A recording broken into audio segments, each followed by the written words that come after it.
Peace. Greetings to you all. It's your brother Naheem, BKA Lord Abba, aka Mr. Just. The facts. We got the, we got our Juneteenth flag in the background. Our freedmen. We calling this the freedman flag. I had to throw this one up here today. Let me let that get a little shine. Let that get a little shine as we talk about our ancestry. Hey, Grim, what kind of flag is the freedman? Red, white, and blue flag with a 5-pointed white star in the center.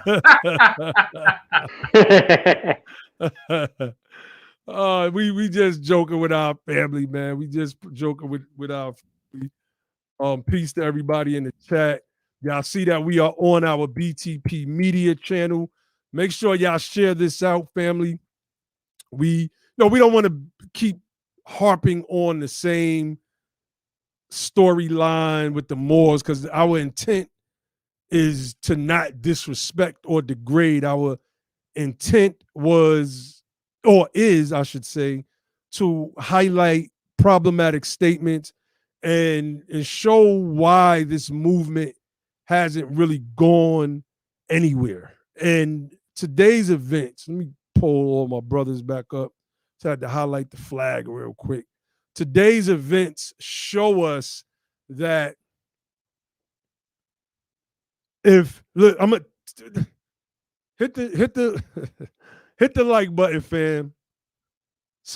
If you're not subscribed to this YouTube channel, if you're watching from Facebook, go to YouTube, pull up BTP Media Group, subscribe, hit that little bell icon next to the subscription button so you can become a part of the Notification Nation, and we'll be updated because we are about to get this channel really, really popping over the next couple of weeks. We're going to bring in some sisters who are going to come on as well. Not just sisters, but like I said, we're trying to have like the sisters version of Be the Power on this particular channel. So that first, if you would like to support the platform, cash app us $ Be the Power. You can use the super chat. The link to our website, you can donate to the United Sons and Daughters of Freedmen, and a link to YouTube. So, let's get into this. Cato, I see your comment, Cato. I ain't gonna pull that one up right now. I just think he was wrong on a divine warning, brother. That's all. I think he was wrong on a divine warning, and that's it. I mean, before we open this up and get into this thing, do y'all want to speak to anything? Oh no. I know you have an announcement to make regarding an offer that was made to you earlier today on another live stream you were on. But yes, I'll let you get to that when you're ready. Yeah, I'm gonna get to that a little bit later. Hopefully, Taharka Bey, somebody done got him the video already. He said he was out working, so maybe he's finished building the Moorish village. And he might be finished finally. Hey, them sticks he was on was mighty skinny to be making a village. I don't know. Making stick huts or something out there. I don't know what he Cato want to know what Noble Drew Ali, what good he did. I could speak to that. I mean, but you could, if you want to. Go ahead, Ali. Go ahead, Ali. Well, I would say this. He brought certain information that the part of the information that he brought that has some value to it is a part of information that we have not been focusing on, which is the connection between African Americans and the ancient Moors, who are of Canaanite ancestry. And so what he did, like many other Afrocentrists, right? You could actually call him an Afrocentrist, and the reason Afrocentric, because what he was doing was pointing you to a period of Africa, a period in time where certain African civilizations were flourishing and actually were actually dominant in Africa, in West Africa, Northwest Africa, as well as and Northern Africa, as well as certain portions of Europe. So basically, he connects African American, not just him, but then you had other historians and intellectuals who connect African Americans to those particular people as well. And the reason that that was being done was because to a lot of the older historians, in order for them to be able to try to instill a sense of pride in our people, they felt the need to connect us to some of the ancient kingdoms, some of the ancient empires, the maneuvers, some of the ancient emperors and kings, in terms of their dominance. In the Moorish Empire is just one of the greatest examples of Black people's dominance, not just in Africa, but also in again on the European continent. So that is a part of what that was in terms of trying to instill a sense of pride in African Americans who were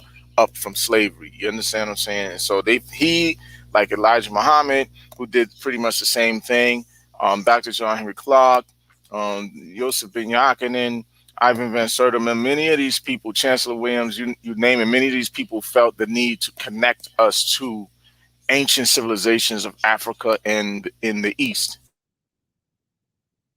So that's what Drew Ali was doing. He's really in a line of, it's a legacy of a lot of people. It wasn't just him. Even before him, you heard Brother Grimm mention a man by the name of Robert Benjamin Lewis, who pretty much kind of did the same thing. And this man published some stuff back in the 1840s talking about our people's connections to these ancient people of Africa and the East. So, basically it comes from a legacy of teaching that kind of thing to our people. You sound muted, I think. I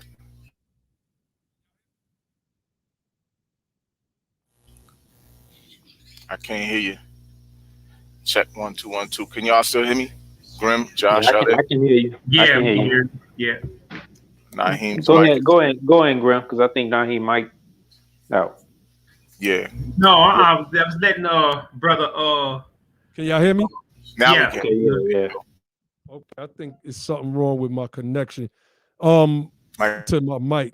So let me add on to in Chicago, one of the things that, from a political standpoint, one of the things that Noble Drew Ali did was, in my view, it was unprecedented at the time, because he helped create a voting bloc out of a voting bloc, right? And a non-Christian voting bloc. So we can possibly, until I can find information that says otherwise, credit Noble Drew Ali with creating the first Black non-Christian voting bloc in the United States of America. This was an Islamic organization, an Islamic group that, especially in Chicago and in Illinois, help with the election of Oscar the Priest. There was so much sentiment whipped up by Prophet Noble Drew Ali in Chicago that I am of the belief that it helped get Oscar the Priest, who can be seen in several images one image, let me say, that we have so far with Noble Drew Ali. That political part of what he did for us is the reason why we are able, even in the Moorish movement, be political in our stances. And we've always been that. We started a party called the Moorish American Party.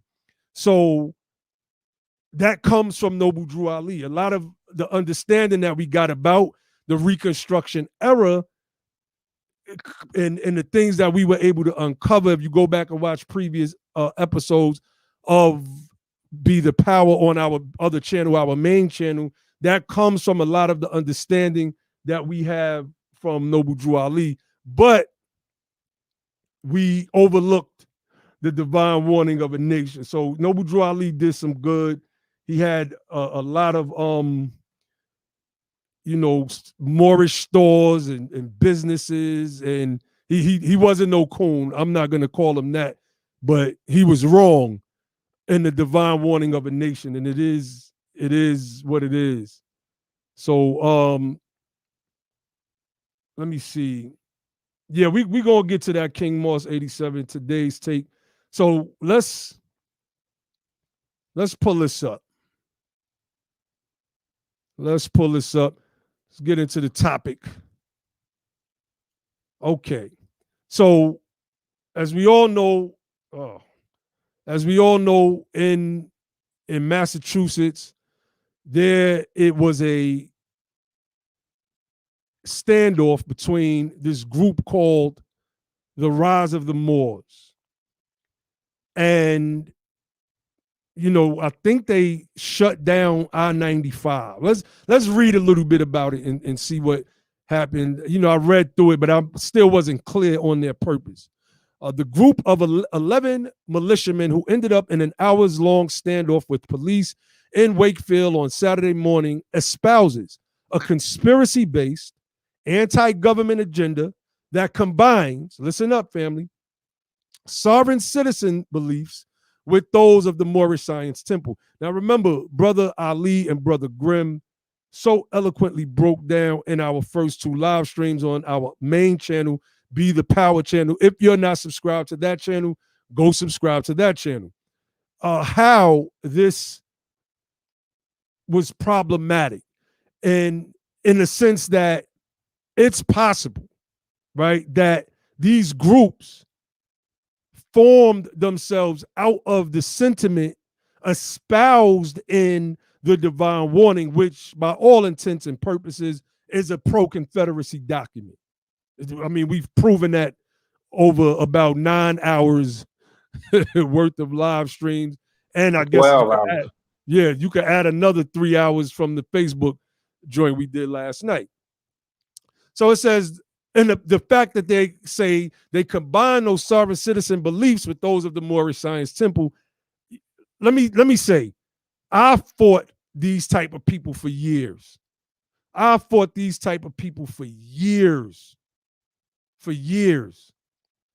Because I knew that they were ruinous to the good that Prophet Noble Drew Ali did bring and did do in Chicago. And I knew that we couldn't grow a movement with these type of people in the forefront. Taj Tariq Bey, Sabir Bey, Yafa Bey, Alim, Dr. He call himself Dr.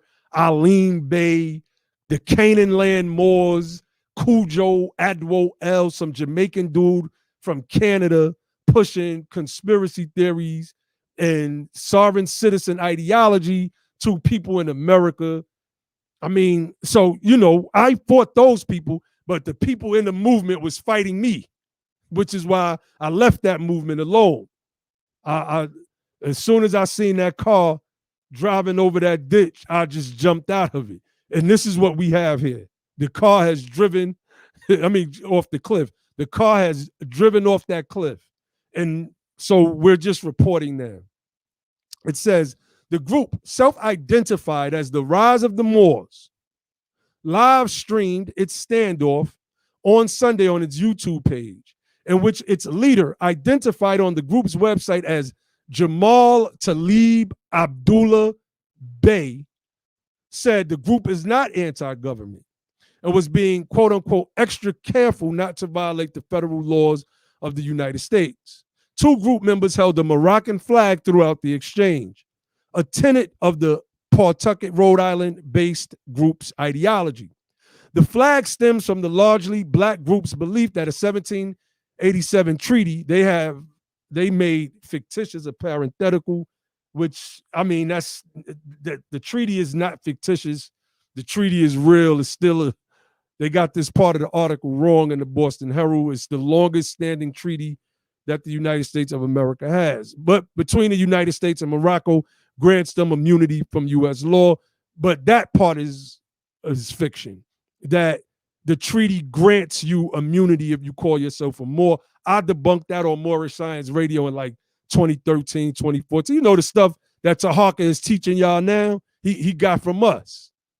We're his teachers. He could try to front like he developed all this on his own, but we're his teachers. It says their beliefs tend to be a pretty standard mix of traditional sovereign citizen beliefs, which that is true, with beliefs adopted or derived from the Moorish Science Temple, said Mark Piktovich, a senior research fellow at the Anti-Defamation League Center on Extremism. So basically, you know, let me see. The video, quote, the militia is exempt from certain restrictions. This is what's said by Talib Abdullah Bey, who is the leader of this group. I don't know these people. I'm glad let me see. Pick the Game said he's seen many situations over the years where many traffic stops go bad with the sovereign citizen groups because they believe, quote, the police basically have no jurisdiction over them, end quote. He said, oftentimes the sovereign citizen ends up killing or assaulting officers, he said. See, they're using that one example of that white guy and his son that killed the cops. They were heavy in the sovereign citizen movement, you know, very, very heavy. And I mean, these guys making the claim that the United States of America has no jurisdiction over them is a recipe for disaster. That's what got that sister Corin Gaines killed. Remember the sister out in Baltimore repeating the Taharka Bey line that I need to see your warrant of authority, which is a non-existing document. There's no such thing as a warrant of authority that any law enforcement officials are supposed to carry. This is something made up out of whole cloth by Moorish American, or they don't even, more, let's just say more. Some don't even like Moorish, more sovereign citizen groups. So you get an understanding of why we left that movement alone. There's no way that you can do good. And Grimm could probably share a story about some of his interactions with trying to do community work in his locale, and him saying he's a part of the Moorish movement, that people looking him up, the Moorish movement up on site and squinching their faces up like, oh, hell no, I don't want to work with y'all, or however the case was. Grimm will break that down to you. So I don't know what the Moorish Science Temple of America, the official organization, not the several putative entities that's connected with the organizations claiming to be Moorish Science Temple of America, can do to stem the tide of this type of behavior and this type of activity. It can be a self-inflicting wound based on the divine warning for the nations, because that document, whether you want to accept it or not, is a pro-Confederate document that places all of the blame on our freedmen ancestors and none of it on the whites that were terrorizing us, the Europeans that were terrorizing us. And when we say whites, we spell it WIGHTS.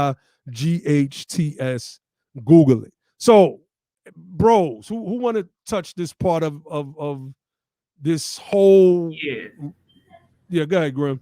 Yeah, I would like to speak to it, and the reason why we're having another show on this, because, you know, I was explaining to the brothers, it's ironic, you know, everything happens, you know, but like how they say law governs all events, that's what they like to say.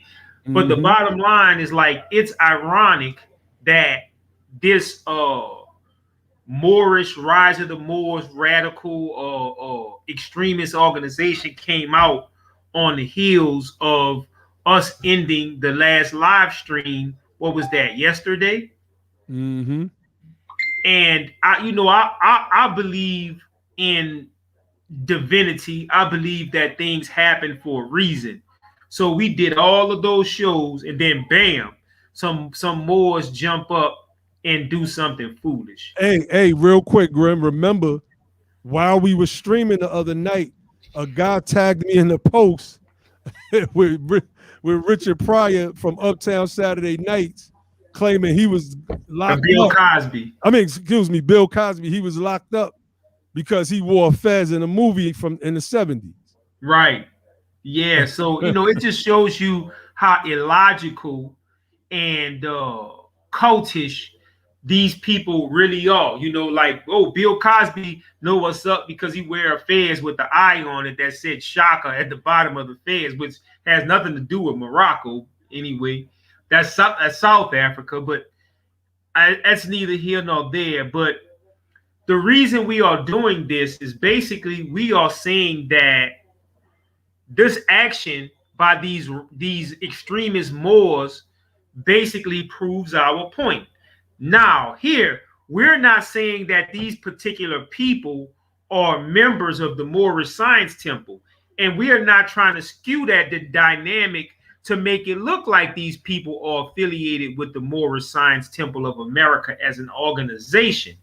However, what we are saying is that it's certain verbiage in the teachings of Noble Drew Ali, particularly in that divine warning that gave birth and gave rise to these Moorish extremist organizations as they started from the CM Beys to the Taj Tariq Beys and a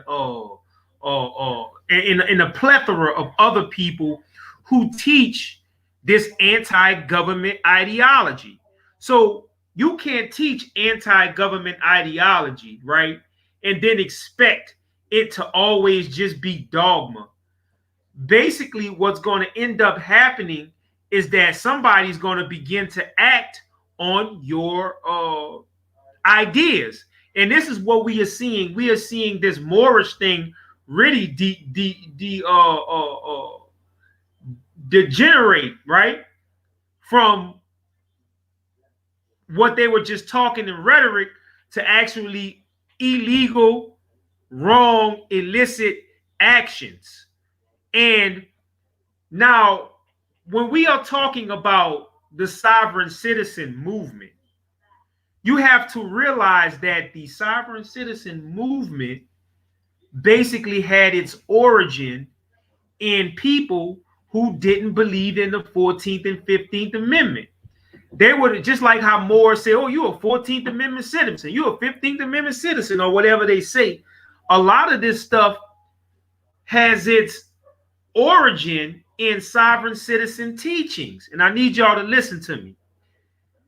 And the sovereign citizen teachings have its origin in neo-Confederate ideology and Confederate ideology. And these people believe that in their teachings that all American citizens are subjugated, right? Based upon allegiance, adherence, or the fact that the 14th, 13th, 14th, and 15th Amendment was added to the Constitution. So they crafted this sovereign citizen ideology to basically say that, they have no part or they are not subject to the current U.S. government. And the thing about it is nothing new. The Confederates were doing the same thing in the Reconstruction period. They had these same ideas in the Reconstruction period. But to make a long story short, when Noble Drew Ali said those things, it makes it easier. Now, we're not saying Noble Drew Ali is the author of sovereign citizen ideology, but those writings and those works makes it easy for people to devolve into this state. And y'all put a 1 in the chat box if y'all understand where I'm going with this thing. Because when you start talking about Jim Crowism, how it was opposed, it was our people's fault, we did this. Essentially, those original sovereign citizen people are racist. So Moors have affinity, even in the Moorish Science Temple. Like a lot of people have an affinity for these teachings. Y'all follow what I'm saying? The sovereign citizenship teachings, because of what Noble Drew Ali said in the divine warning about what had transpired in the South. It was our people fault. There was no need for the application of the 14th and 15th Amendment for the salvation of our people. So when they see these things, and then they see what the sovereign citizenship is teaching and this Confederate and neo-Confederate ideology, Moors begin to come Moorish sovereign citizens. So or black Confederates. All black Confederates. Exactly. So you have, so these sovereign citizens are organizing their extremist organizations based upon this ideology. Now you have Moors basing their organizations and militias on the same absolute thing, and you cannot get around the correlation to it, because Noble Drew Ali's divine warning for by the prophet for the nations opens the door for that. You know, that's right. And when me, Way L, Ali Bey, all of us was like fussing with other Moors, right? Trying to get Moors and other people not to fall for this sovereign citizen ideology when we was in the temple. But at that time, we didn't have the understanding. We didn't have the understanding that the we didn't have the we didn't have the understanding that somebody keep calling y'all, sorry. We don't have the understanding that it was actually the fault of the teachings themselves in the divine warning, that we didn't have that understanding at the time, but now we do.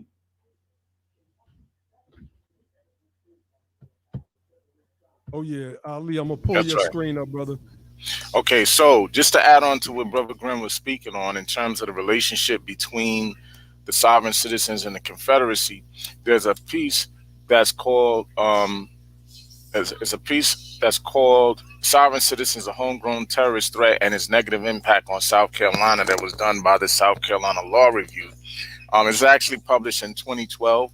So I'm just going to read a little bit of the section called Paper Terrorism in South Carolina, and they basically give you a little background on the relationship between the white sovereign citizen movement and the Confederates, because these are really just descendants of the Confederates who are still angry that their ancestors lost the Civil War and they lost their Negro property.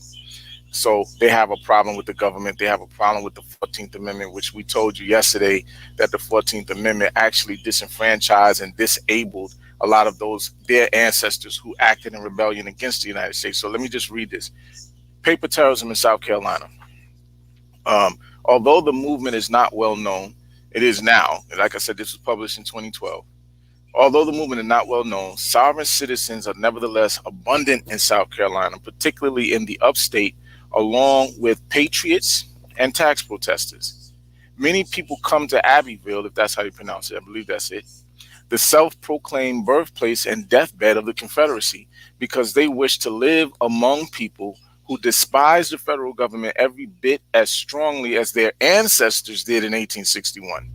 In fact, there may be more sovereign citizens in Abbeville than in any other place in the nation.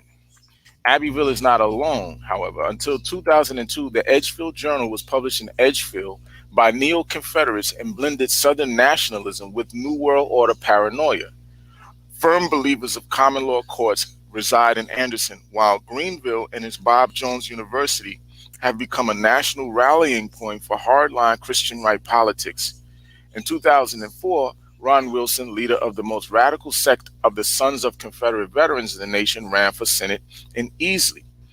Most South Carolina court cases involving sovereign citizens deal with paper terrorism and tax protest issues. In 1997, for example, Danny Investor sued the Internal Revenue Service and First Union National Bank, South Carolina, claiming to be a sovereign citizen and seeking damages caused by an IRS levy, a levy on $908 in his bank account after blah, blah, blah, blah, blah. So the point is, I just wanted to read that little section to show you that in South Carolina, they give you a little background on how these people are the actual descendants of the Confederacy, and they still to this day harbor these anti-government sentiments, the same sentiments that their ancestors harbored for various reasons. One of the main reasons was Negro enfranchisement, Negroes being put into positions of power in government over them while they were simultaneously being disenfranchised and disabled in terms of being able to run for political office, etc. So I'm gonna stop sharing that, and we can go further, bro. I don't want to belabor the point. No, definitely. This was, I'm gonna share this real quick. Let me scroll all the way up. Sovereign citizen extremism, a primer. Let me see how that looks. Okay. This was published in 2015 by the FBI. A sister sent this to me, and you can't get around. Like, if you look at the background of this, right, it's hard to see, but what it is in the background of this paper says, warning to all federal, state, county, and local municipal entities and their agents or officials, do not trespass restricted or loyal land, 18 USC. I can't see the number because the word primer is covering it. Land use fees is 250. 18 USC 242. That's okay. part of The color code. of law. That's right. They falsely use the that color of law argument way out of context, because if you're a law enforcement officer, then you're a law enforcement officer. What the color of law means is you can't do what those guys did to Ahmaud Arbery. That's basically acting out of or under the color of law, but they don't understand that. Anyway, so you see in the back of this, a lot of accepted for value stuff, a lot of codes, all rights reserved, UCC 1-308/1-207. When the guy from Canada, the Jamaican guy from Canada, never been a member of the Moorish Science Temple of America, Cujo Adwell L, he had a guy on his channel that was a you can't see it. It's in the back. Yeah. Huh? Okay. I see what you're saying. Yeah. It's in the background image of that, so I could see where it could be problematic. But the guy Cujo had a guy on, one of them goofy, long, silly Moorish names, such a L Bay, and the back of his name was UCC-1308-120. Like, this was, so it just goes to show you, because none of that stuff is in the original Moorish movement established by Noble Drew Ali. These are adoptions from white sovereign citizen or European sovereign citizen movements here in the United States of America. So, I mean, y'all have adopted this stuff. Let me scroll down. One of the things they do, if y'all was watching the stream we did on Facebook last night, there was a brother, Glass Bay, used to be my assistant Grand Sheik. He kept holding up this bogus ID card. So what the FBI did is they put these ID cards, because these were memos given. This was a memo given to other law enforcement agencies, right? So you got this tree with this flag with the red field and the green tree, which they claim is the flag that the Moors flown on this land, but that's just not what it is. They call it the flag of the Continental Congress. In fact, that is one of the flags of the Battle of Bunker Hill. Has absolutely nothing to do with the Moors whatsoever. And that is proof that many of these people are not, or are rather, anti-government. So let me read let me read a little bit of this, because the family needs to know and I'm gonna always ride on these people regardless, because it's another way to another form of escapism. So it says some sovereign citizens claim to have a special indigenous heritage that predates the founding of the United States, which renders them immune from government regulatory authority in most laws. They may claim membership in fictitious nations, which they all do.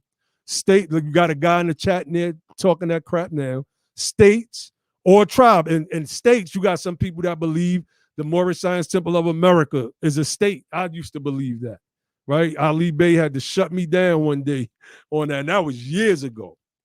Or tribes, an attempt to attest the validity of such associations by presenting official-looking identity documents. That's why Brother Glass Bay was holding up that fake Moorish ID driver's license from that fake USAR group, which under this guy named Cannon Bay. I think he just got out of jail for some fraud stuff. These guys is just a bunch of frauds. So fake identity documents, licenses, badges, certificates, or credentials. Such claims are frequently advanced by Moorish sovereign citizens who have broken away from the original Moorish Science Temple of America. So the FBI recognized the difference. But now with that divine warning of a nation, I mean, it forces us to take a deeper dive.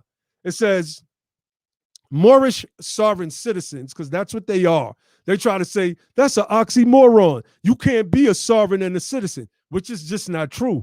The citizenry of the United States of America is a part of its sovereign makeup, which is why in this Republican form of government with its democratic process, they don't know the difference, many of these Moors. They be like, this is a republic, not a democracy. You got to understand what representative democracy means. And let me finish reading. Moorish sovereign citizens claim special status as non-citizen protectees of the U.S. government due to a treaty of friendship between the United States and Morocco, 1787-1836, which is what the story that I was reading from was noting, or through alleged membership in Indian tribes. Not all self-identifying Moors are sovereign citizens, and not all Moorish sovereigns are engaged in illegal activity. The MSTA rejects any connection with the sovereign citizen movement. So, we could say that they got it, they got it right there, right? So, and I just want to add that. Yeah, go ahead, go in, George. No, I just want to just add one little piece, and that is it's not just the Moors now, because we when this stuff started, it started through some type of Moorish identity, talking about you're indigenous. But now, like other groups have taken that strategy. So you see people that use the ideology that they learn and stuff from Dane Calloway, and then now they're going and like separating it from anything Moorish, but they won't use the term Moor, but they'll still be trying to have some of the same ideologies, talking about their indigenous. That's right. So, we wanted to run through this and speak to the problems, because we, as members of the Moorish movement, fought these great misuses. I got to use the terminology of these sovereign citizen MERS. That's what I call them, the MERS, M-U-U-R-S. They didn't want to be a part of the organization, like my brother Glass Bay.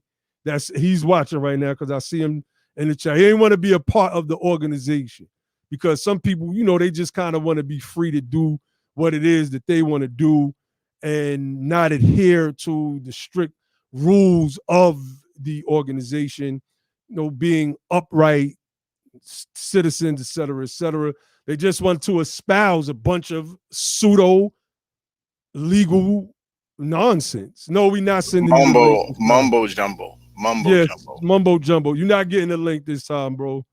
We don't got time to sit here for an hour talking about you'll never be able to defend USAR. It was bogus when it first started. It's bogus now. And you're not going to make it any more legitimate. Actually, you are helping in its bogusicity, if that's a word. I know it ain't a word, but you get the point. So you know, well, yeah, guys, y'all, who want to go? I'm gonna make this announcement for Taharka Bey. Okay, yeah, set that up. Let me read something, right? Because there's something else in this thing that people need to see. I know we went through it, but I just want to read it and let people see it and really get an understanding as to why we keep touching on it, because obviously we done stirred a little hornet's nest with this breakdown of this particular document. Right? Can you see this? Let me know if you can see it. Okay, you can see it. Hold on, Ali. Hold on. Yeah. Before you go, I gotta pull Okay. this up because this, All right. like, this goes to the framing of what we're talking about with the divine warning, the Confederate leaning connection. This guy says the 14th Amendment was never officially ratified. Number one, in the divine warning, Prophet Noble Drew Ali. I'm gonna get to that part so you can have it on the screen. Cool. Prophet Noble Drew Ali speaks to the ratification of the 14th Amendment. That's right. He says that the 14th and 15th Amendment brought the Southerners back in unit with the North because they were without power. Let me read it. Read the whole sentence, because I'm gonna read. The 14th and 15th Amendments brought the North and South in unit, placing the Southerners, who were at that time without power, with the constitutional body of power. He got that right. So that's the main part. That's the part you need. That's right. So that's the part you need. So our young future, if you're in the Moorish movement, you are, because your screen says Northgate, which is some fictitious nonsense that Faker Moors made up in the early 1990s. There's no such thing as a Northgate. Then you're going against what Noble Drew Ali stated and what we believe to be a pro-Confederate document, and you don't realize that you're standing with the Confederates who fought the legitimacy of the 14th Amendment, because they never wanted to recognize our freedmen ancestors as citizens. Y'all people, especially y'all that's outside the temple, are y'all Confederate leaning. One more thing, Ali. Well, some in the temple too, bro. Huh? Many in the temple Confederate leaders too. That's a fact. You're absolutely correct. Aboriginal Moab says Utah as a government has been recognized. Utah is another Faker Moore. It's an organization. Splinter group. It's probably not even a real organization. It's not. Right. At best. Who's recognized it? It's another Faker Moore group ran by another Faker Moore, trying to use Prophet Noble Drew Ali's fame, name, iconography, etc. 503. So here's what's interesting about it. It's recognized as if it is, right? If they incorporated it through any state, then that means the Secretary of State recognizes it as an incorporation or LLC or whatever the hell it is inside of that state, like any other corporation in the United States. So it's a United States corporation, right? If it is an actual corporation, it's a corporation of some sort.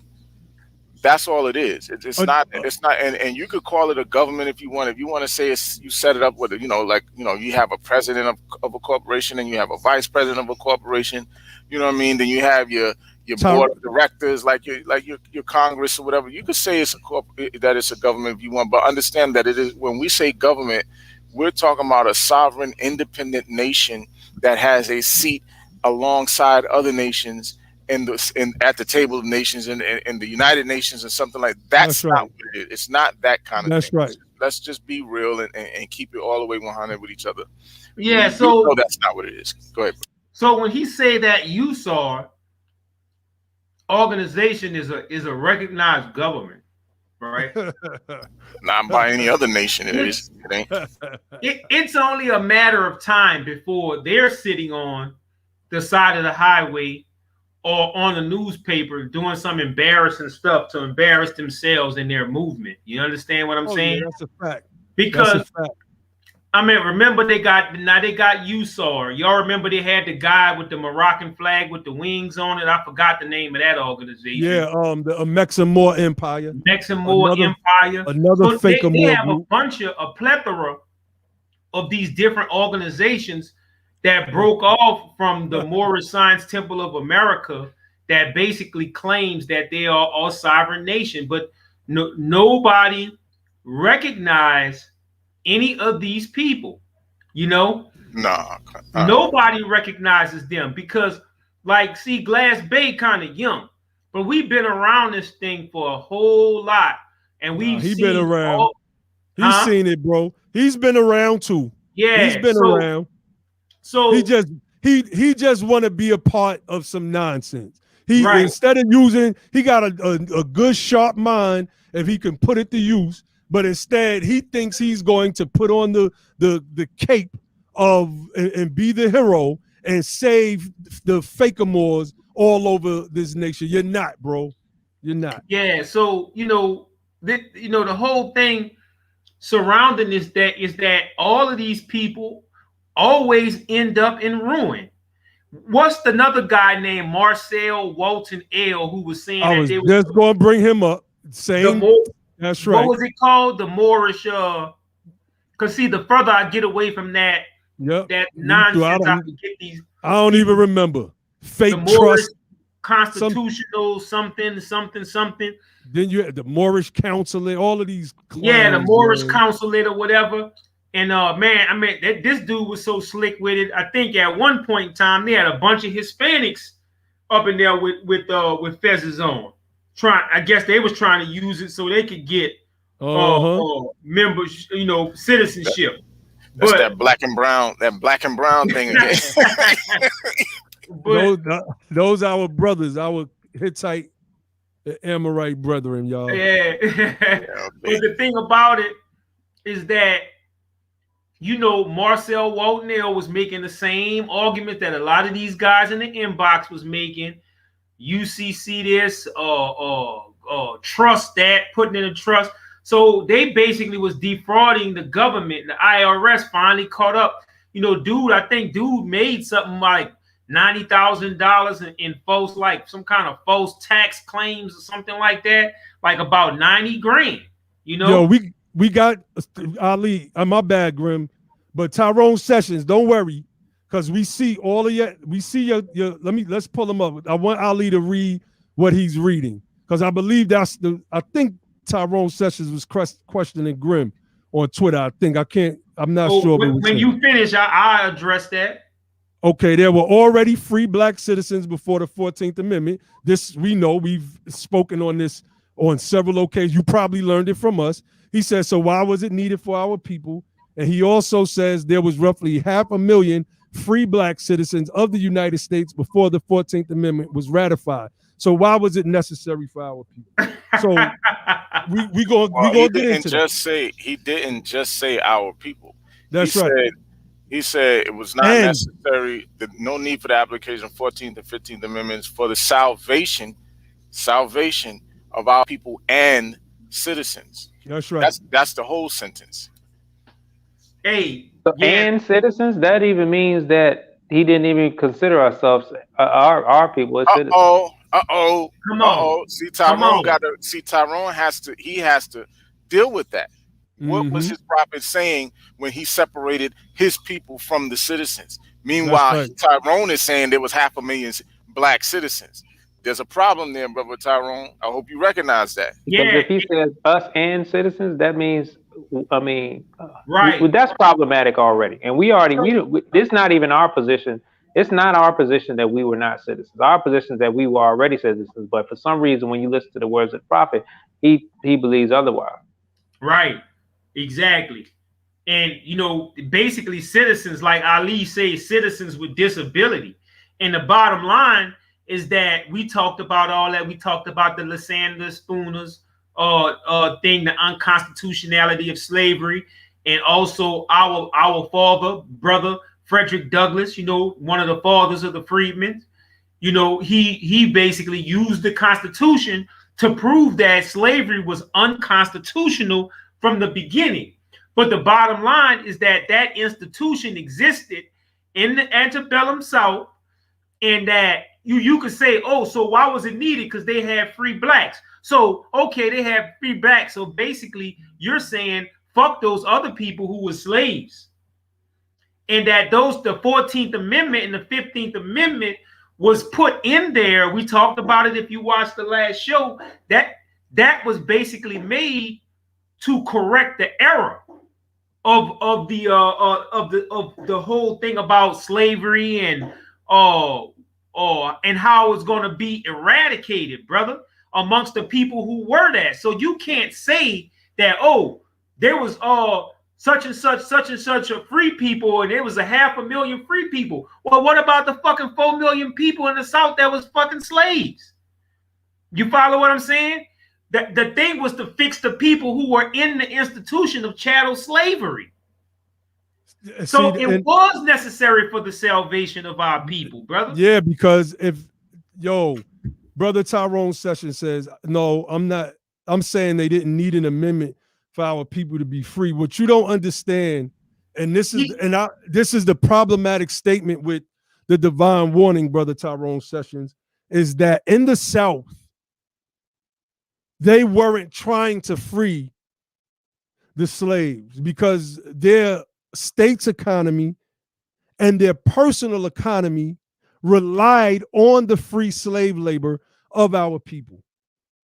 So in New York, in the 5 northern states that Justice Curtis mentions in his dissent in Dred Scott, and I've seen a comment. I'm gonna get to that comment in a second. They weren't doing that in the South. They weren't trying to do that. So something had to be done at the federal level. Something had to be done at the federal level so that our people can stop being slaves in the South. So the 13th Amendment was definitely needed for freedom in the South. The 14th Amendment was needed so that our citizenship couldn't be denied in the South. Plus, once you read the 1866 Civil Rights Act, you understand the language of the 14th Amendment in and of itself. And the 15th Amendment, where they were like, okay, well, we're not going to let these Negroes vote. Well, they had to do the 15th Amendment for the South. Like, this is the historical facts, family. So before y'all go in, let me address this. This brother, Sonny Boxing Talk, said he was disappointed in me. And I asked him why. He said, you turned your back on the prophet, and it was because of you that I even knew about the Moors. I didn't turn my back on anybody.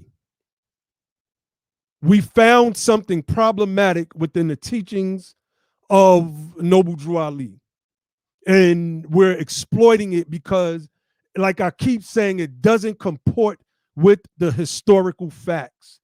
We, over the course of, what has it been, a week? About a week, 2 weeks? When we did the first one, last Friday, right? So over the course of a week, we've put out 3 long videos. We asked people to simply show and prove, and nobody was able to show and prove. I still love Prophet Noble Drew Ali. I expressed that to my brothers in private, but it's time for me personally to move on. Look at the stream we're doing tonight is talking about a group of militia Moors. If I'm not mistaken, they were first headed up by a group out of Texas, by this one brother. I'm the one that was trying to shut these guys down and bring everybody into the Moorish Science Temple of America. All I received was hate. Who wants to stay and just get abused by a people that ain't going nowhere anyway? The movement is not growing. It's not expanding. You got dudes walking around with look like wearing clothing from the 1930s with capes on and a whole bunch of other nonsense. Noble Drew Ali didn't even wear some of the stuff that you see a lot of these Moors wear. I didn't turn my back on anybody. I just graduated. It's time to elevate. And now I'm moving with the spirit of my ancestors who were enslaved on this land, who the white people instituted Jim Crow and segregation against, the European, if you want to use that term. So, you know, no. Y'all wrong. Go ahead. Yeah, so let me just read. There was something else I wanted to read from the Divine Warning by Noble Drew Ali about the great God of the universe. It was something that he said, right? It was really problematic. I mean, this whole document is a problem. But anyway, I'm going to highlight where I want to talk about, right? You can read the rest of the paragraph. If you think that it adds to the context, you do that. I think the context is pretty clear in this particular statement here. So I'm going to read from this section where he says, in those days, right? He's talking about the United States and white people, I guess, in the United States and our people in the United States abiding by the principles that he laid out, whatever those principles are: love, truth, peace, freedom, and justice, right? He says it'll be reigning in the land. So he says, in those days, the United States will be one of the greatest civil, and this is for, let me just say this for you jokers who think the United States is not a government and is not a country. Listen to your prophet right here. In those days, the United States will be one of the greatest civilized and prosperous governments of the world. But if the above principles, love, truth, peace, freedom, and justice, are not carried out by the citizens and by my people, see, he separated citizens and his people again, right here. If those principles are not carried out by the citizens and my people in this government, the worst is yet to come, because the great God of the universe is not pleased with the works that are being performed in North America by who? Works. By my people. Works. By Hold my on, Ali. people. And Hold on, wait, because it's a whole sentence here. The great God of the universe is not pleased with the works that are being performed in North America by my people, and this great sin must be removed from the land to save it from enormous earthquakes, diseases, etc. So according to him and his understanding of what is being communicated to him by the great God of the universe, our people, if we don't change our ways, not the white people who are doing things to us, but our people, if we don't change our ways, we're going to cause enormous earthquakes, diseases, on top of causing Jim Crowism, segregation, and everything that brings harm to human beings on earth. So this thing is blaming us for everything wrong under the damn sun. Go ahead, y'all. Go in.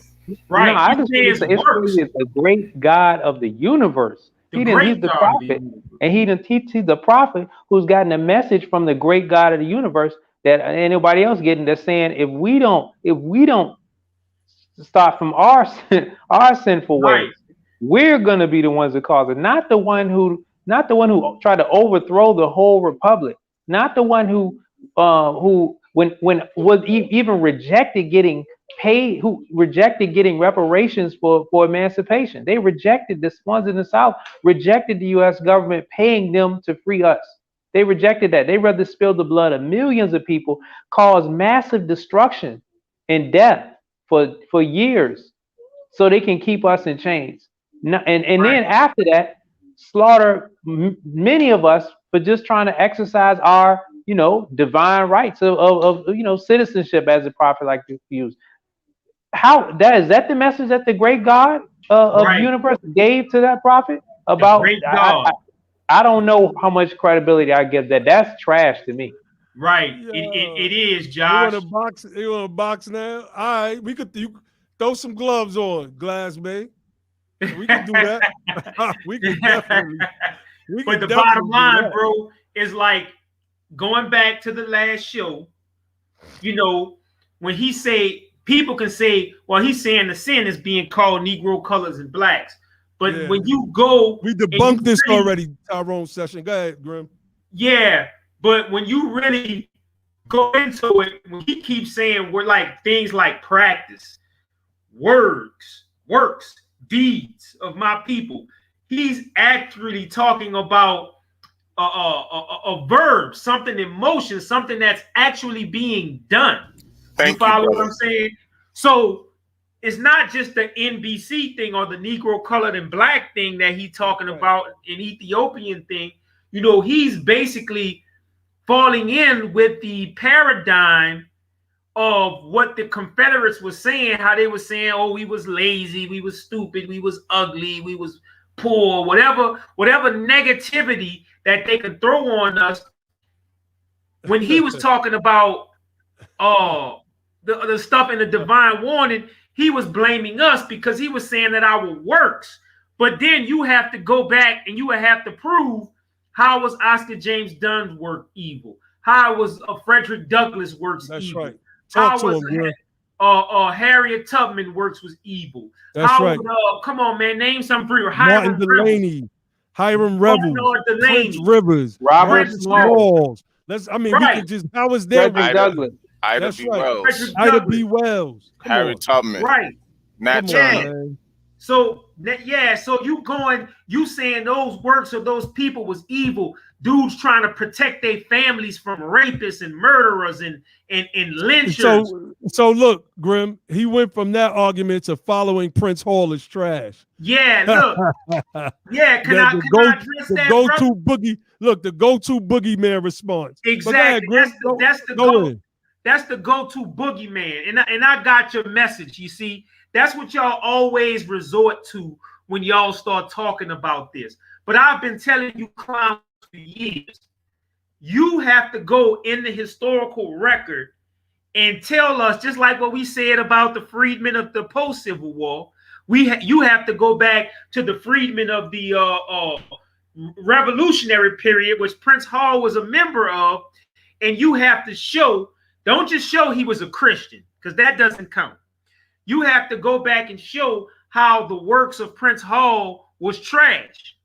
When Prince Hall was the leader of our people at the time, you know that Muslim brother, Abdul Rahman, that y'all like to cite that who was a slave or whatever, a Muslim slave on the plantation, right? Well, guess who helped Abdul Rahman go on tours all around the United States of America talking about his situation and obtaining his freedom? It's in the documentary. He was hosted by the Prince Hall Masons. That's right. Follow what I'm saying? Talk to him, Grim. The institution of Prince Hall, which I'm not active in anymore because I got other things going on that I'm building on. I'm not personally active in the Masonic fraternity anymore. Now, Denmark VC. My thing is this: you have to look at. There's a saying called "Judge a tree by the fruit that it bears."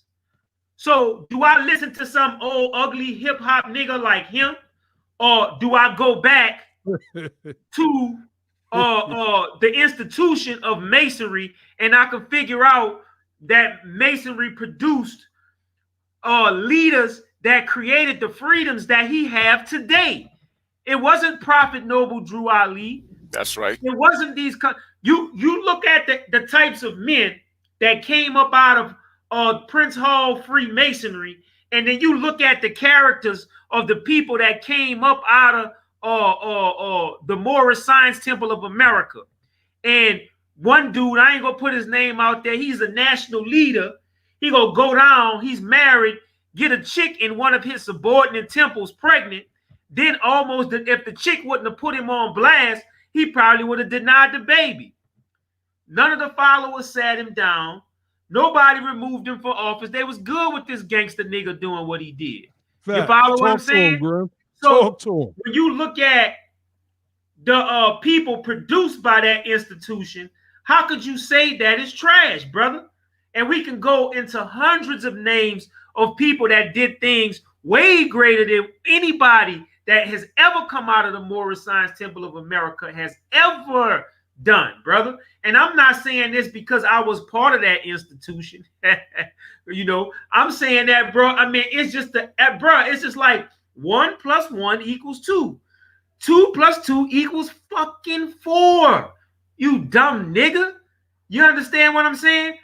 And that, you know, and I have to go with this because like he said, that's the boogeyman. Now, they talk about Freemasonry being a secret society, right? Well, be that as it may, everything about Freemasonry and its ritualistic rites of initiation is no longer a secret before the world. You can go online and get probably everything from the 1st to the 33rd degree of Freemasonry in some form or fashion in its ritualist. So it's nothing to hide. It may be some things that people don't understand about that, but fuck, it ain't no secret no more. So what are these niggas talking about when they dissing Prince Hall Masonry? Black people who descendants from Africa have always had initiatory rites in which they were secret or private or whatever the names they, even from Africa. And the bottom line is that I have proven over and over and over again that the body of knowledge inside of Freemasonry has black origins. You understand what I'm saying? The initiatory rites of Freemasonry, which is the first 3 degrees of the craft, which is Enter the Apprentice, Fellow Craft, and Master Mason, is nothing different than any initiatory rite of the ancient world in which there's life, there's birth, there's life, there's death, and there's resurrection.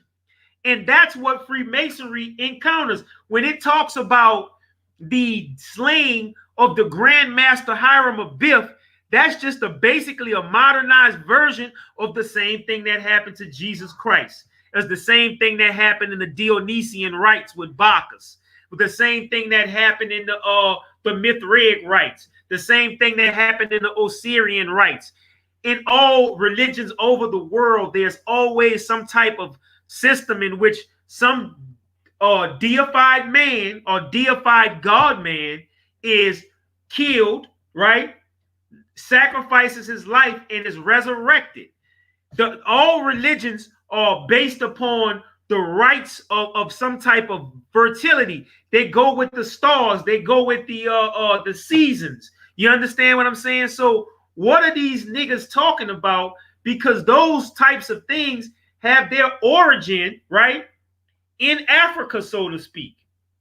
So to talk about this type, and really, Prince Hall was a genius to pick up on that and use that institution, right, to forward the agenda of people of African descent in Massachusetts, New York, so on and so forth. So when these dudes talk about Prince Hall is trash, you dudes are just a bunch of jealous-hearted niggas because y'all probably was convicted felons who probably couldn't get membership.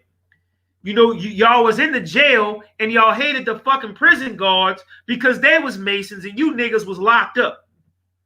I mean, it's just a whole plethora of things that's wrong with Moore's anti-Masonic stance. Now, Islam, or Islamism, as the Moorish call it, the teachings of Noble Drew Ali is replete with references back to Masonic symbolism. Now, if you go with clean Islam or Islam that's not by Noble Drew Ali, it don't have any references, so to speak, to Freemasonry or anything like that. Your whole organization was built upon the symbolism of Odd Fellows and Freemasons. And the sad part about it, you cheesy niggers, right? When you go back to the old Moorish guides, when the Elks Lodge was having their convention in Unity Hall, even the Moors back in them days didn't really have no problem with the Elks. When the Elks came to town, some of the Moorish Americans opened up their homes and stuff like that. Noble Drew Ali personally went to the fucking Elks convention to make sure that the Moorish cafeteria was doing the right thing by the Elks in the convention. All of this shit is in the 1920s Moorish guides. So the bottom line is that you guys are hurt, mad, butthurt, and everything else because we are presenting a question. So the only thing y'all can do is put insults out there, say that we are interlopers and say that we are traitors and we turned our back on the prophet. But the bottom line is this: we seen, number one, the evil that organization has produced. It's never produced anything good. The bottom line is that this thing with those guys, the terrorist guys that they caught today, that was on the with weapons demonstrating and stuff. And we should play some of that video if we can. This is the type of shit that Moorish people the Moorish thing has produced. When you go to Prince Hall, I could take, for example, my state. My state has a whole freaking camp that they own, that they bring kids out, that they can go live in cabins and go fishing and experience or wildlife and things of that nature. You know, when the Moors have built that shit, the original Moorish Science Temple still have lands, I think, in Virginia, and some of that shit is in disrepair. So, you know, the Prince Hall thing is the proverbial boogeyman. And like bitch ass dudes like Taharka like Taharka, they take that stuff and see, they know that a lot of people harbor a lot of conspiracy theories, so he can use that kind of stuff against you. But in actuality, there's a lot, the majority of the people that they call Freemasons or Prince Hall Freemasons don't even know what a fucking Moorish American or Moorish Science Temple of America is. And y'all sitting there branding them dudes as the enemy. That's fucked up. And y'all are trash for that. That's the bottom. That's all I got to say about that. And they, you know, the brother said why he always say that and don't never say nothing about his print. I don't believe that no organization is 100% perfect, but the bottom line, man, is y'all organization produce trash after trash after trash.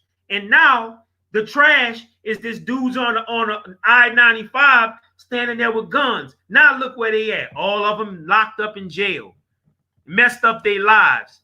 Some of them dudes probably had children that they not gonna be able to take care of because they gonna lock them dudes under the jail. But the point of this thing is answer the question: what did the brothers do and the sisters do in the times of Reconstruction that they caused Jim Crowism, right? We brought all the things, the Noble Drew Ali said, we brought all the things that harm human beings. What were they? Because back in them days, we probably were more moral and had more of a stronger moral fiber than most people today. And this dude blamed them for all the evil. I think Ali pulled it back up. He probably want to go into that. And like Josh was saying, they say the great God wasn't pleased with our actions. That's the same thing that them Confederates did. And guess what? Another thing, Tyrone Sessions L, Noble Drew Ali supporting these people. And these people were anti-Canaanite, anti-Hamite, because they use anti-Canaanite theology from their interpretation of the book to justify enslaving us and keeping us enslaved. So, brother, if you say Prince Hall is trash, you are ignorant in. And that's the bottom line, brother. Because look up the conditions of our people. Somebody said that the Prince Hall Masons forwarded. And the Prince Hall Masons was Medgar Evers was a Prince Hall Mason. You follow what I'm saying? He was doing something. The Moors was nowhere to be found in the civil rights struggle. They was just sitting on the sidelines talking about how they are not Negro, coloreds, and blacks, and that they're Moorish Americans and stuff like that, and benefiting from our work. Ain't that something? Look, ain't that something? This one brother asked you to show your genealogy as a part of the freedmen. Meanwhile, he got some an image of some kind of Western Indian, look like some kind of Apache or something. That's right. On his thing, calling himself Solomon Raz, but he got a picture of a goddamn Apache. Come on, man. He's an Apache. Here, he's an Apache with the Semitic name. Solomon's Semitic name, Raz, a Semitic title. They confused. See, that's all I got to say about that, bro. These people go up, twisted, and backwards. Yeah, just to let you know, all You can and trace it's a damn cartoon. He ain't even got a real picture of himself. It's a cartoon, man. I want to make this announcement. Go ahead. All right, hold on. I'll wait. Go ahead. You want to read this, Ali, again? Yeah, you know what? Let me switch that because I'm tired of reading this garbage. Let me switch to something else. That. All right. Well, wait. So let me just this. Let me just do this thing real quick. No doubt. Let me pull up a little bit. Brother Taharka Bey, we know you're watching. You went on your live stream earlier on Facebook. I guess you was trying to build your Moorish village today. I don't know. I don't know what you was doing.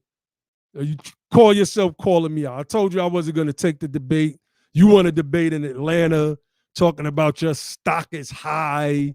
You know, you're a YouTuber. You're just a YouTuber. That's all you are.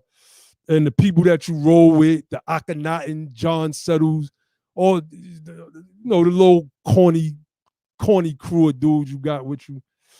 I accept your debate challenge. And this is what we're going to do. We are going to debate at one of the HBCUs, preferably Clark Atlanta. If not, we'll find one of the HBCUs where we can have this debate at Morehouse. One of them, one of the HBCUs down here. And as judges, we're going to have those who are versed in the history of the Reconstruction era. Professors, the people and the academics who attend these colleges. So I accept your challenge, Taharka Bey. Y'all let everybody let Taharka Bey know that Lord Abba has in fact accepted his challenge. I got fam here right now, but Lord Abba has in fact accepted his challenge to have a debate in Atlanta. We're gonna have a 3-judge panel. And the name of the debate is going to be called, Did White People or Black People Cause Jim Crow on Black People? That's going to be the name of the debate. You can say Moors or Moorish. You can redirect it whichever way you want to. It doesn't matter. That's going to be the name of the debate. So I accept your challenge, Taharka Bey. Do not run because I'm going to press you. I'm going to keep pressing you. And I'm going to prove that you ain't never want no smoke in the first place. You just capping like you do in your little sandbox called Moorish World TV. And then he says he wants to negotiate terms. Wait, ain't that his favorite line? Ain't that his favorite line? He always want to negotiate the terms. Here's the thing, right?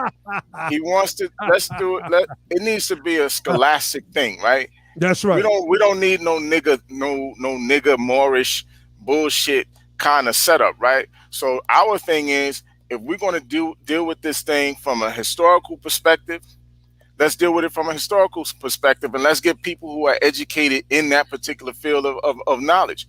Let's get the historians who understand the people who are degreed in the Reconstruction period, those who are masters in that particular period. Let's get the people who are masters in the area of the freedmen plight from 1860s through the Civil War on up, right? Let's do that. And we're going to go to those who know law and see if they don't give a favorable response. That's right. We're going to get the ones who got the good European education. So we can see if we can use them. Yeah, and so at the end of the day, the main question remains.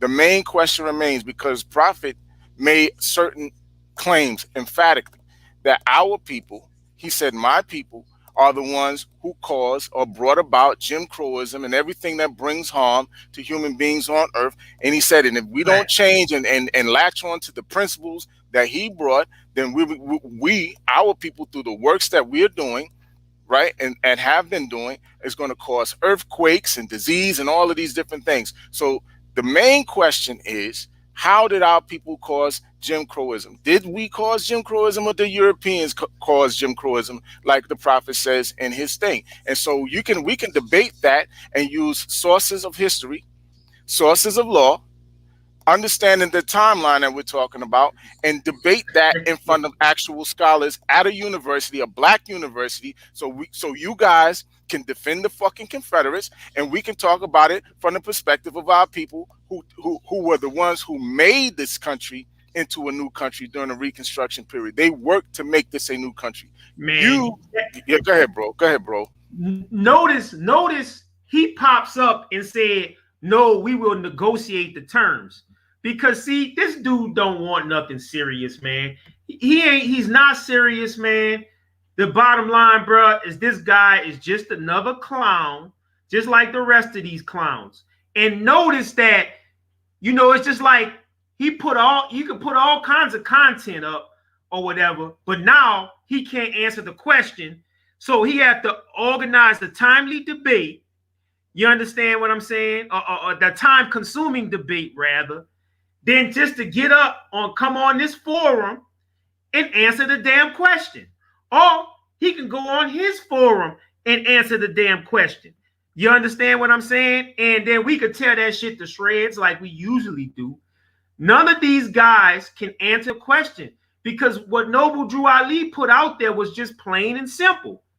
He blamed our people, then put the issue of God into it. He said he want to cover all the issues, right? What issue? There's one issue. There's one issue. See, what issues? What you mean by that, Taharka? What issues? Because we can go from the front of that thing to the first sentence to the end of that, the sentence of that. Our thing is the divine warning is wrong.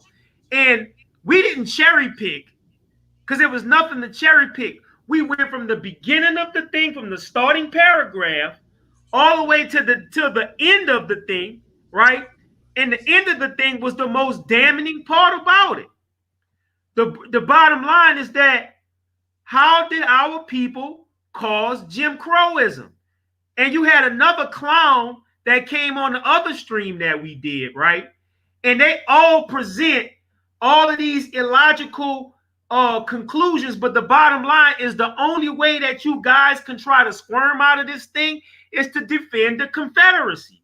The other guy his dumb ass came on here talking about, oh, well, we was trying to move in European neighborhoods, and Ali debunked that. The bottom line is that really we should be able to go where we want to go because we are American citizens. If not, y'all should have just did what Barbie said and got the fuck up out of here and went back to Morocco. Hey, Ali, can you pull up them beautiful European neighborhoods that we was trying to move in? Yeah, definitely. Yeah, we could do that, but bros, I know you got to get off. I got to get off in a little while. But let me see if Taharka is going to jump on. Just come on. He talking about some debate, man. Answer the damn question. Like, it's a simple question. You had a bunch of people who not members of the Moorish Science Temple. You ain't a member of the Moorish Science Temple either, but y'all swear y'all representatives. Just come on and answer the question. That's it. It's like a simple question. I don't get it. They just want to. They say, "Oh, well, they just disgruntled members. They just disgruntled members." I thank you, Taharka, because, like I tell the brothers all the time, I thank you because you made me realize the character of people that I was wasting my time, my talent, and genius with. So I like to thank you for really just pulling the cloak over my eyes and just letting me know the fiber of the people that we was dealing with in the Moorish Science Temple of America. But like Ali say, like Josh say, like Abba say, answer the question, what did our people do to cause Jim Crowism? What were the sins of our people, right? Brother Man said, we fought the Southerners for all these great misuses. So he basically criticized Black Union Army people for joining the Union Army. We got Taharka on. We got them on. Our channel about to get 17,000 more views and 17,000 more subscribers because Taharka is on. No, we got 41 viewers right now, and it just went down to 39 since he came on. So let's get real. All right, so here you go, Taharka. You on the stage with your teachers now. What's up? All right, y'all finished? So Abba, you don't get to say after you and your squad has broken down an entire paragraph and disqualifying an entire paragraph, you don't now get to say you want to debate one sentence. No, we are going to debate the entire paragraph. Okay. In the points that you and your squad pointed out. You pointed out several points. So we're not going to highlight one paragraph. So that's disingenuous. Okay, so hold on, Taharka. Hold up. Can I finish my statement? All right, go ahead. I ain't going to do you like you do me. Before your peanut gallery start cussing and start sounding like savages, let me finish my statement, and then we'll let Heartache Ali fall out and have a heart attack and a seizure, and we'll let Crybaby Grim go into a manic depression. But let me just finish my statement first. And me and you will laugh in the background because we know this is funny. But whatever the case may be. Now, you shouldn't, matter of fact, let me say it like this. You don't get the chance or you don't have the ability to just point out all of these errors and then try to point out one and say, that's the topic. That's not how you set up a debate. Let's bring somebody neutral in and see all the points that we disagree on, and then we set the debate up wherever you want to have the debate. You don't get to pick up. You picked out over 20 pieces, you and your crew. We're going to debate the whole thing. Yeah, here's my thing. We could debate the whole thing because we already told you that we started from the beginning. We started from the beginning of the paragraph. That's my point. What you do is deceptively trying to make it look like all that you want, Grim. We all trying to do that. But when we first did the first program, Taharka, Ali Bey started at the beginning of the thing. See, he dropped off because he's he ran. He's a sucker. He's ran. A sucker. Because he don't want no smoke. Move. We read that whole document from the beginning to the end. So what he's coming to do is come on this show and basically make it look like we want to debate one sentence, but we can actually debate the whole thing because not only there's a lot of errors in there besides the Jim Crowism stuff and the Southern stuff. His whole thing and concepts of nationality and citizenship in there we can point out is wrong. We also pointed out the fact that the brother man Noble Drew Ali said we have to declare our free national name and religion before the government. You follow what I'm saying? So that is a wrong statement, and that is in the beginning because there is no requirement for citizenship or for citizens and people applying for citizenship to this nation to declare their religion. And in actuality, Taharka, that is against the First Amendment of the Constitution. You could be an atheist and come here. As a matter of fact, the people who put together the Constitution of the United States of America, many of them were what is called deists, who didn't believe in a specific religion, but just believed in general in the supreme being. So he took the link. He didn't want to answer the question, everybody. He took the link so he could say, oh, don't take one sentence. We go debate the. See, he want to talk about the debate because the nigga want to make money. You understand what I'm saying? Man, I wish you would. And see, bro, the fact that he hung up shows that he could debate Abba, but this dude, bro, is not capable of debating me, debating Ali, debating Josh, debating Logic. Man, dude is just totally unprepared. You follow what I'm saying? He's our student. He's our disgruntled student. Because that's what he is. The secret is that when we were in the Moorish movement, we appeared on this dude's show, bringing forth information, and the only thing hold on, Grim. Tyrone Session. I just why don't he come on? Yeah, why don't you come on? Tyrone Session. You've been talking a lot of smack. doing a lot jump of on right man. now. We just put the link in This there. dude been talking about running. Like if he see people, like I'm gonna have to see you in person. Who said that? He said that earlier, man. I was trying to ignore that, Oh, but like please run up on me. keep talking, man. Please. Like I don't understand that. Please run up on me. What you talking about? Just jump on the thing, man. Yeah, just jump on. That's what you gotta do. Let me ask you brothers a question. What is the mission? What is it that we're trying to get accomplished? Oh man, phone died. Hold on, Josh. Hold on for a second. What we're trying to get accomplished is the truth. We're trying to get to the truth of the matter. And one of the things that we have to understand, as Moors consistently disrespect our people, right? Moors have positioned themselves as opposition in many instances. Moors have positioned themselves, and I'm going to tell you right now, it's a great question. Moors have positioned themselves as opposition to our people in many instances. I've tried on a number of occasions to have a civil discourse with Taharka about reparations for the descendants of freedmen. I even tried to get Taharka to explain what his ethnicity is, because I understand at this point in time that many of the so-called black people who have problems with us pushing or advocating for reparations, right, which Taharka seems to have a problem with, they often are people who are of immigrant lineage, immigrant background. That's because Taharka probably are children of immigrants, man. This is what I'm saying. They had some stuff floating around there about him being a East African or descendant of East Africans anyway. That dude ain't no freedman probably. And so very often that's been the case.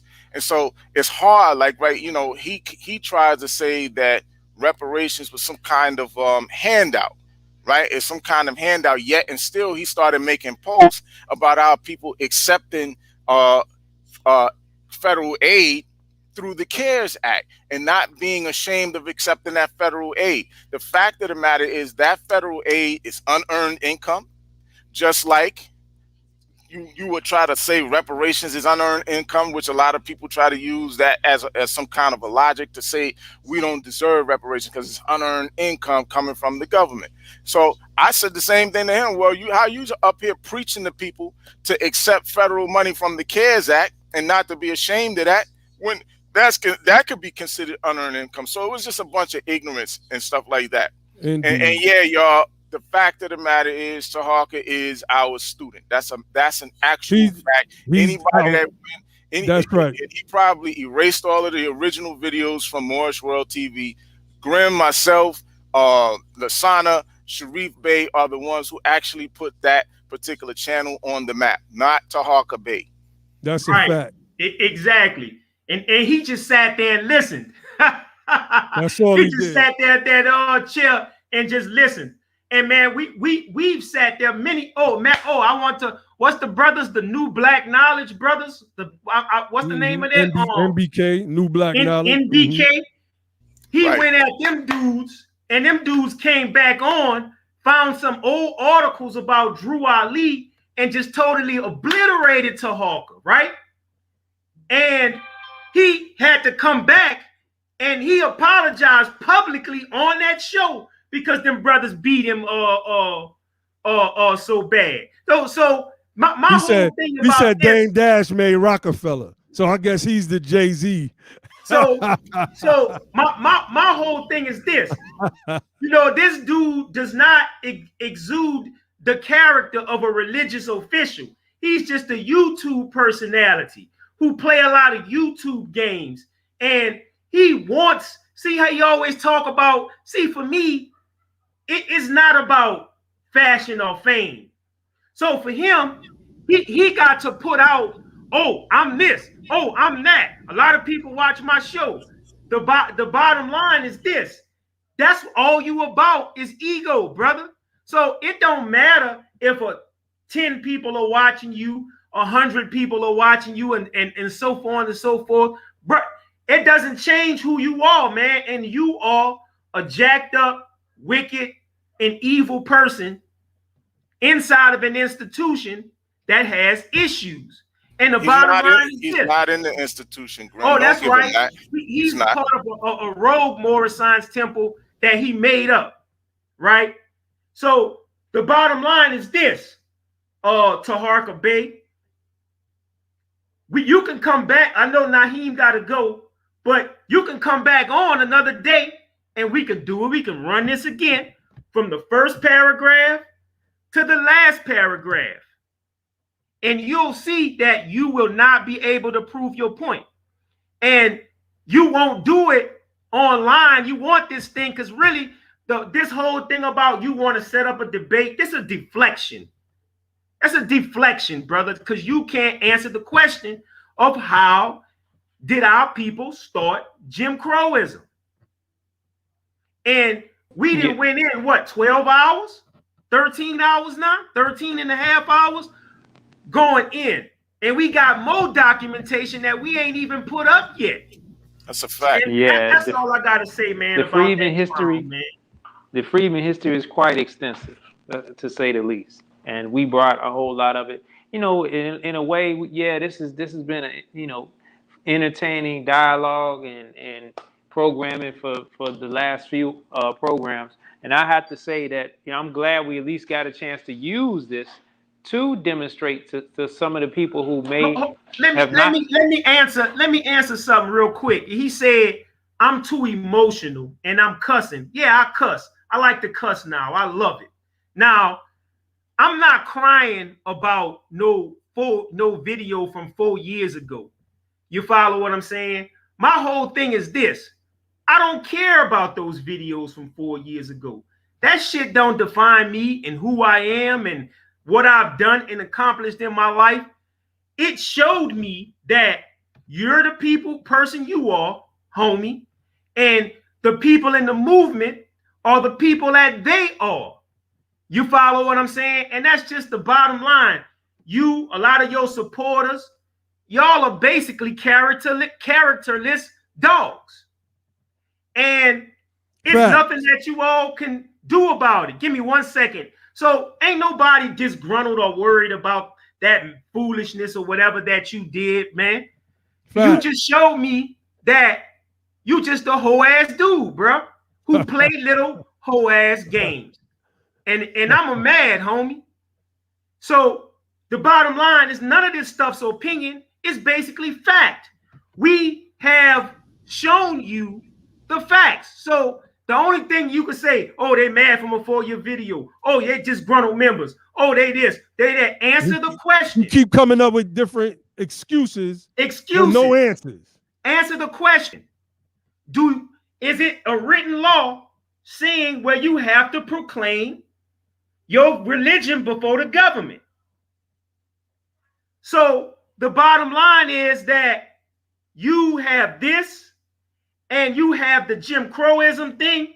You could throw all of the insults and things that because you know in person, in a debate, fair that you couldn't deal with nothing that we debated about in the past, Taharka.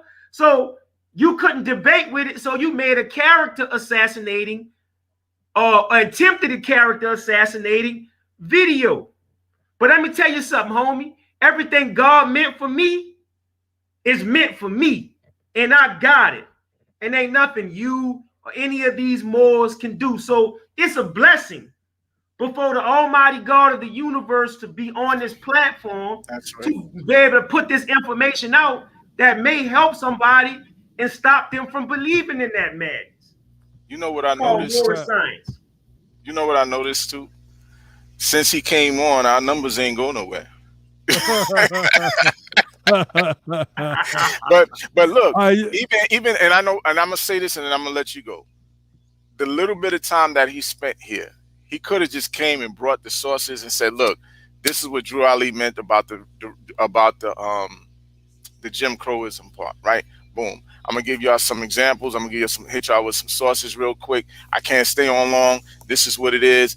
Bong. You know what I'm saying? I'm out. If we're gonna set up a larger debate on, you know, a more broader debate on the other points that y'all raised, we can do that. But in terms of just the Jim Crow piece, 1, 2, 3, here's like a few references that I could show y'all to show how our people were actually the cause or the ones who brought about Jim Crowism and everything that brings harm to human beings on Earth. So boom.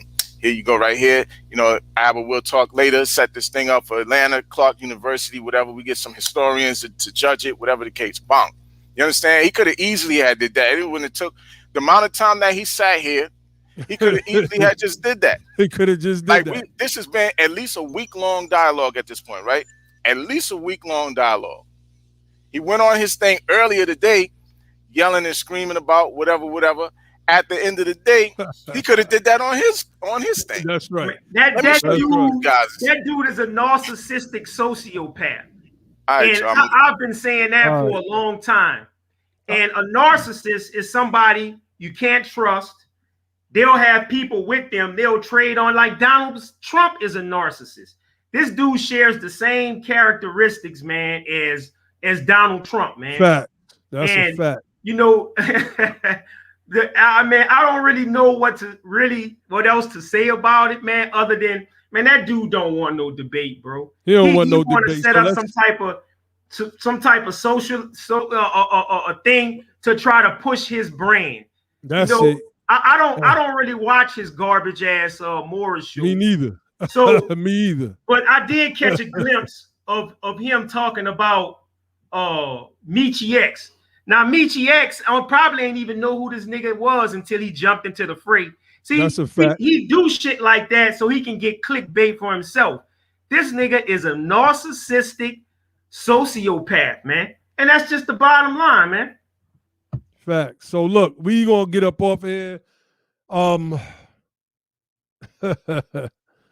We getting up off here, family. Let me blow this up a little bit. The call out is complete. Calling Taharka out to a debate. You're not gonna dictate the terms of the debate because we know how you do. We already know how you do. Shout out to the freedmen. Shout out to all my freedmen brothers and sisters, man. This movement is moving because we are moving with the spirit of our ancestors right here in the United States of America. And our freedmen, like this freedman sister right here, is out in Baltimore. And I doubt she know any of the works of this guy, Taharka Bey. But anyway, I'm going to be making some calls Monday. I'm going to be sending some emails out. I'm going to start those emails tomorrow. So we're going to show and prove that this guy, Taharka, is not what he thinks he is. Because if he is, then he's going to accept the debate. Did black people or white people cause Jim Crow? There's no other debate title needed. None. We can address other points. Like we can put that bullet points on the flyer and say also we'll discuss or debate about 1, 2, 3, 4. Oh, we can do that. But the question has been, are we debating about white people or black people causing Jim Crow? Because the historical record is clear, and Noble Drew Ali said one thing and the historical record says something else. So fam, I gotta get up off here, fam. We gotta do that hip-hop joint. Kato right.